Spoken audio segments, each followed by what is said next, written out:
The time is just gone, 16 minutes to 5, as we continue with the broadcast this afternoon on the Iftar Drive with myself, Inayat Wadi, on this Friday afternoon. And we just over an hour away from the time of Iftar in Johannesburg, and we still have got quite a bit to cover. And having just come back from the Asr Salah, it's we welcome you back, and also taking a look at a number of issues that we still need to cover. One being an extremist Hindu priest calling for the invasion of Mecca, and also taking a look at the beauty of Islam through a mass iftar that is taking place this Sunday at Lanesia, our humanitarian hour. This afternoon, we're looking at Gift Site, South Africa. So we've got a fair amount to cover this afternoon. And right now, we're going across to India, and we are going to be taking a look at this Hindu priest who has obviously who has called on the in number of or who's called on his supporters to basically invade Makkatul Mukarramah, and also at the same time taking over the Kaaba. Now, these are calls, we know they are far-fetched, because it's not something that is possible, and it's not something that he is going to achieve in a hurry. But at the end of the day, it is there to incite, it is there to anger people, particularly Muslims, and we've seen it from the number of reactions that have actually come through. And we're going now across to be joined by Irfaan Enginner, who is a social commentator based in India. Brother Irfaan, Assalamu alaikum wa rahmatullahi wa barakatuh, and welcome. Wa alaikum assalam. Yes, wonderfully able to join us now. You know, yesterday I've seen this video clip of this Hindu priest, and we see a lot of this actually taking place in India of late, where we find all these inflammatory speeches that are given by these priests, and they have a huge following.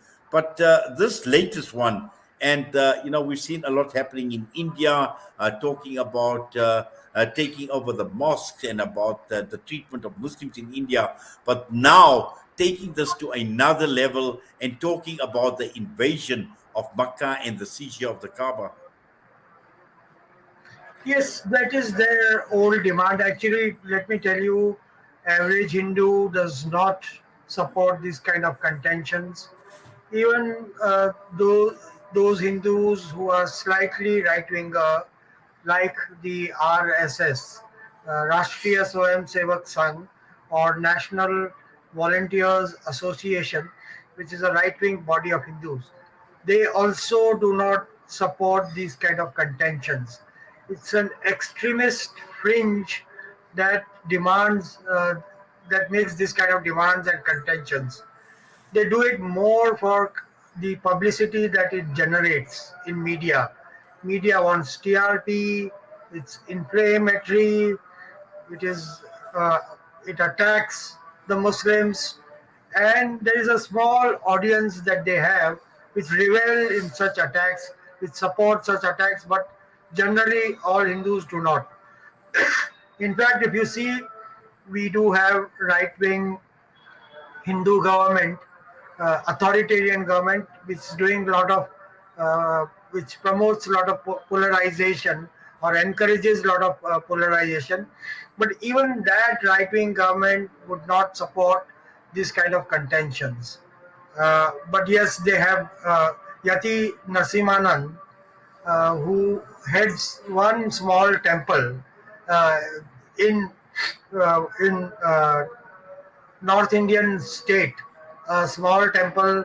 He has a small following, and he does mouth such kind of extremist statements.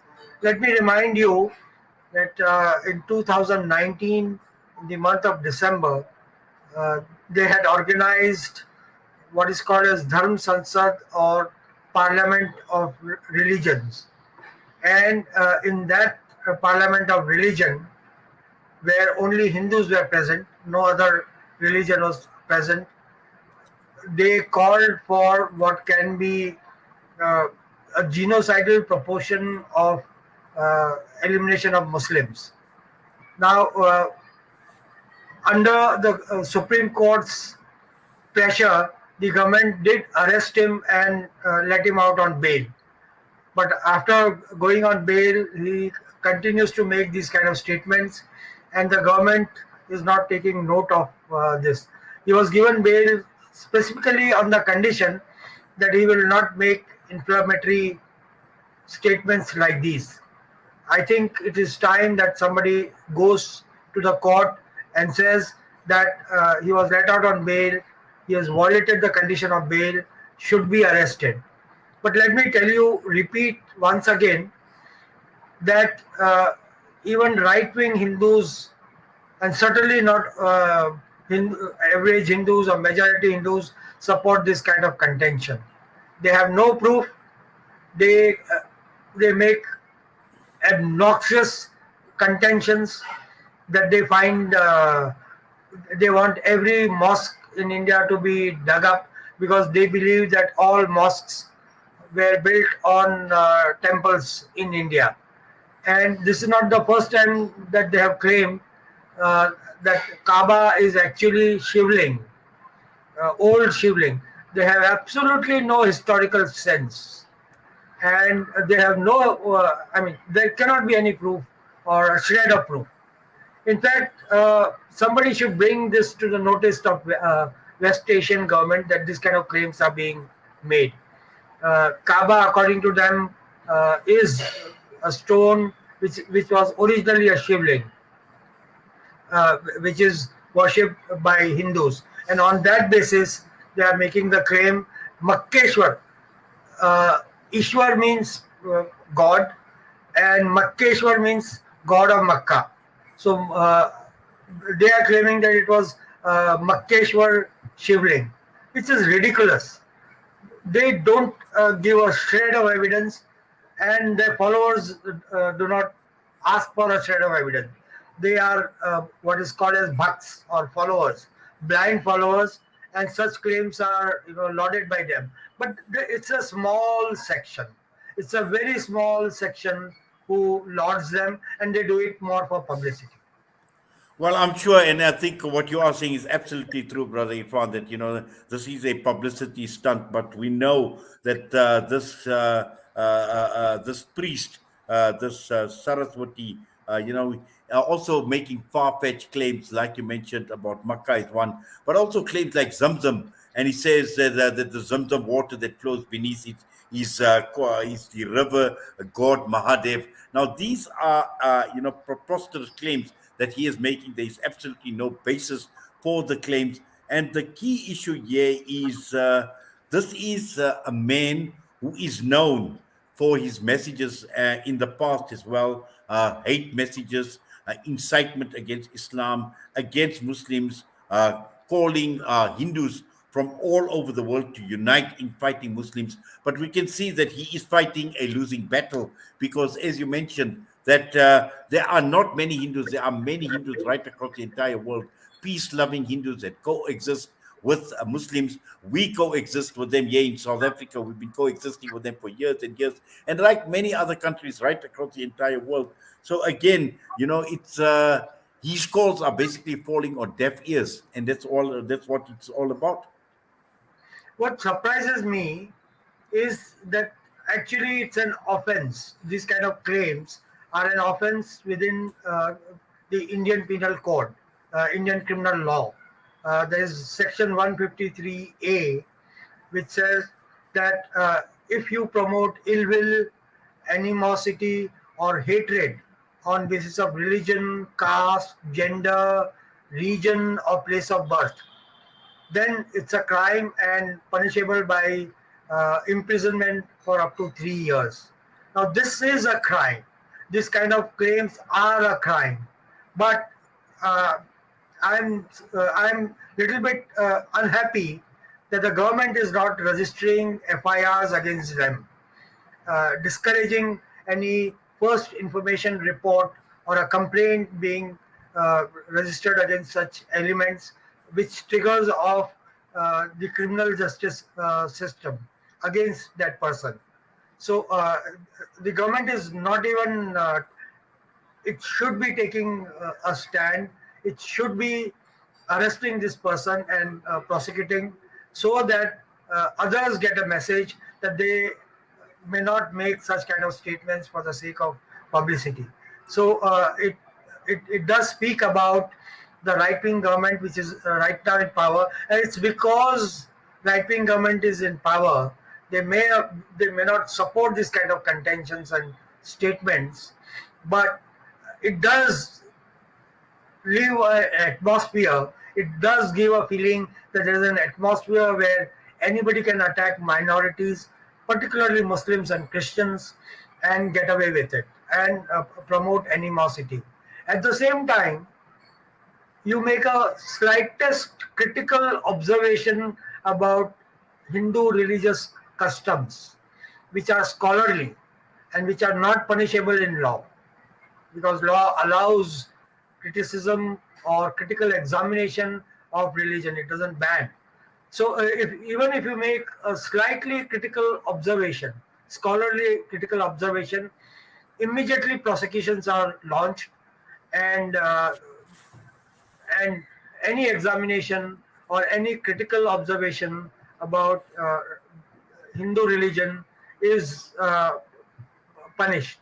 So there is discriminatory behavior by the state, which is true.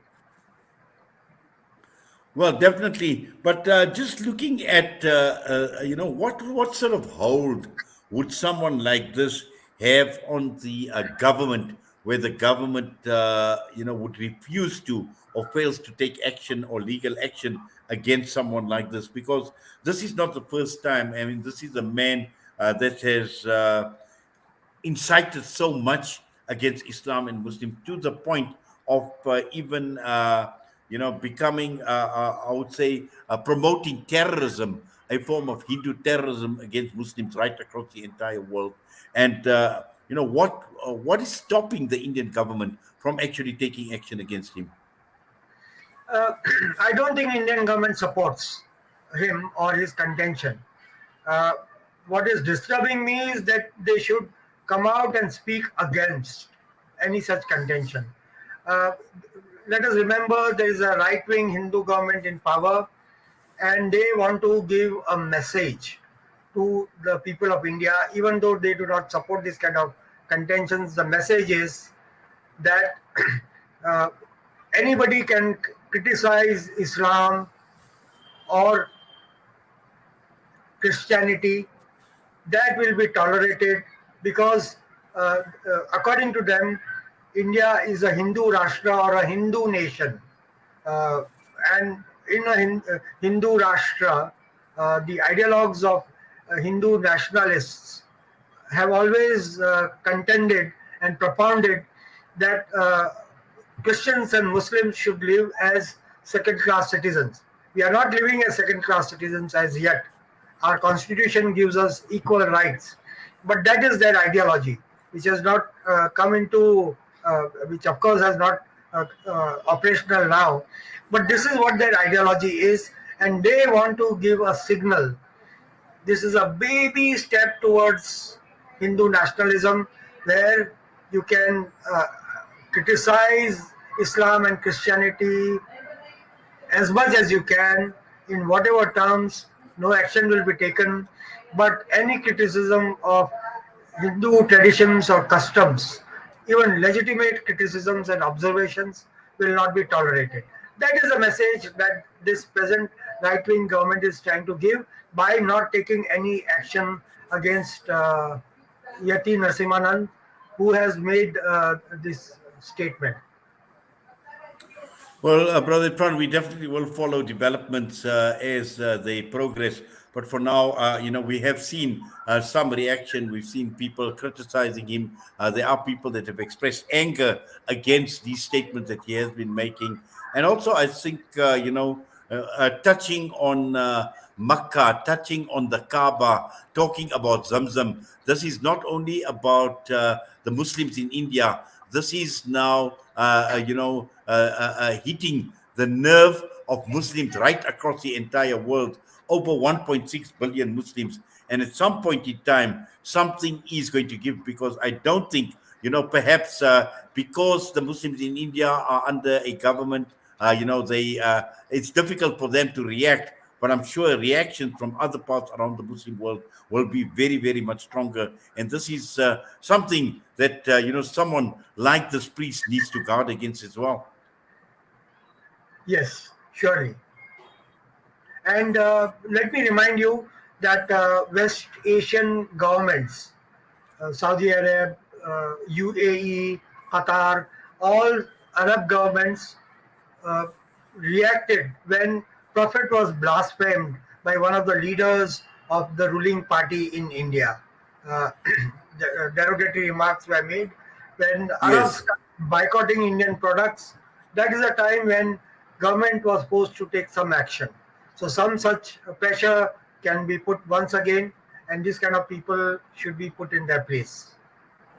Well, inshallah, we hope for that. But Brother Irfan, Jazakallah so much for that and for your time with us here on Salam Media this afternoon. We wish you all the best, inshallah, for the remaining of the month of Ramadan. We've got about a week or so, but all the best to you, inshallah. And we make dua, our prayers are with you as well. Assalamu alaikum wa rahmatullahi wa Wa barakatuh. alaikum assalam, and thank you for having me on Salam Media. Irfaan Enginner with us out of India this afternoon and get the background of this priest and these inflammatory remarks that he's made, and now targeting the heart of Islam and the birthplace of Islam, targeting Mecca, targeting the Kaaba, and also making statements about the Zamzam water and the well that is flowing underneath the Kaaba. And it is not going to be long before he is actually going to be touching on the wrong nerves. And yes, you're making these statements in India, but you must remember that Muslims across the entire world, 1.6 million, 1.6 billion Muslims right across the entire world, will not take kindly to the type of remarks and the hate speech and the venom that has been spewed out by this hate mongering right wing priest in India. The time is just gone, 1 minute past 5, and we're going to go for a break. We're going to go for a break, and we'll be back, and we've got a lot more to cover this afternoon.